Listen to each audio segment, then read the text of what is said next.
Être un ami de Dieu, ce n'est pas être un ami du monde, ni avoir l'amour de notre propre vie naturelle, ni l'amour de ses influences et de ses considérations, ni l'amour des ambitions, des projets, des succès dans les choses de Dieu.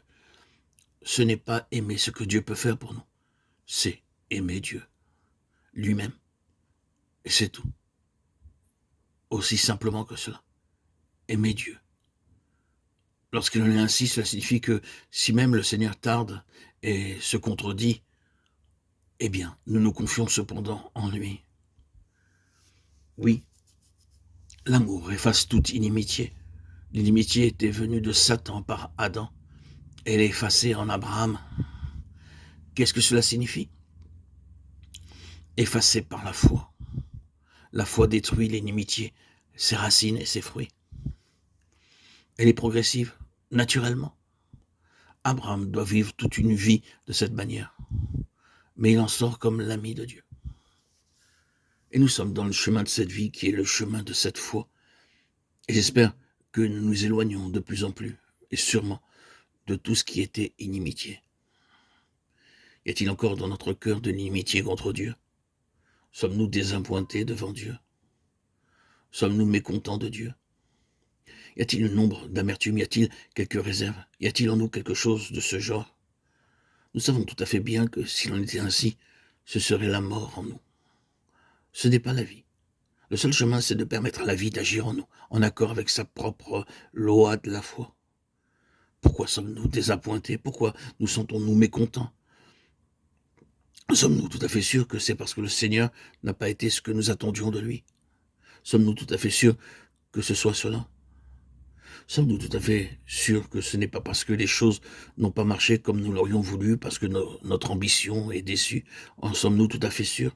Si seulement les choses avaient marché comme nous l'avions souhaité, combien nous serions satisfaits de Dieu, comme nous serions prêts à dire Dieu est fidèle, Dieu est vrai, Dieu tient ses promesses, nous aimons le Seigneur. Mais les choses ne s'accomplissent pas, les choses ne sont pas faciles, les choses tournent contre nous. C'est à cause des choses que nous sentons mal. Je crois, bien aimé, que si nous arrivons à la place où notre seul objectif est le Seigneur, où il est notre but, où il est vrai que mon but c'est Dieu lui-même, ni la joie, ni la paix, ni même les bénédictions, mais lui-même, mon Dieu, alors nous serons dans le chemin de la vie. Mais c'est l'infiltration dans notre cœur de ces autres considérations, de ces influences, de notre vieille nature, qui gâte tout. Nous voyons que cette question est très claire. Le chemin de la vie demande que nous nous arrêtions de nouveau devant le Seigneur pour lui dire, Seigneur, quand bien même toutes mes perspectives terrestres s'évanouiraient, que toutes mes ambitions seraient déçues, c'est toi que je désire. Tu es mon ambition, mon but. Si tu es à moi, ces autres choses ont beaucoup moins de valeur.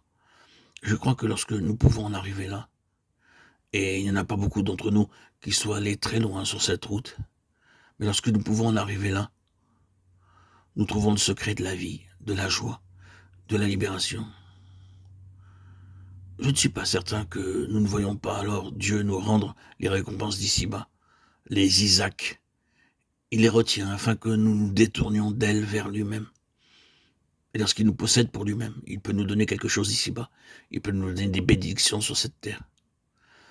Mais souvenons-nous que son désir est de nous posséder pour lui-même, entièrement pour lui. Et lorsque nous répondons à son désir, c'est là que nous trouvons la vie. C'est le chemin de la vie.